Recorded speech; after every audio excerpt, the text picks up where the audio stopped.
Les secours, on le disait, appellent à la prudence à la montagne. Prudence pour la pratique de la luge. Il y a beaucoup d'adeptes cet hiver avec la fermeture des télésièges.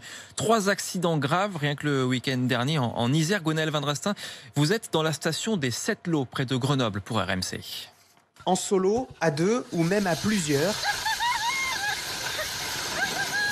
les descentes en luge s'enchaînent sur la neige des 7 Lots, mais sans forcément faire attention, comme l'ont constaté ces vacanciers. Du coup, on se dit, on peut y aller à toute vitesse parce qu'on risque pas de se percuter avec d'autres personnes, quoi. Donc, c'est vrai que c'est tentant. J'en ai vu dans le talus là qui descendent et c'est dangereux parce qu'ils peuvent faucher des gens et se faire très très mal. Dans cette station, des pistes balisées ont bien été aménagées, ce qui n'empêche pas les comportements à risque, selon Jean-François Genevray, le directeur du domaine. On a des personnes, malheureusement, un peu partout, au sommet du domaine skiable, sur des pistes noires, avec des luges sans frein. Et ça, effectivement, ça nous fait peur. Emprunter une luge pour aller faire une piste rouge, une piste noire, c'est pas fait pour. Ça, c'est dramatique. Alors, pour bien profiter de sa luge, il y a quelques règles à respecter. Bruno Didel est en charge de l'entretien des pistes. Utiliser une luge avec des freins.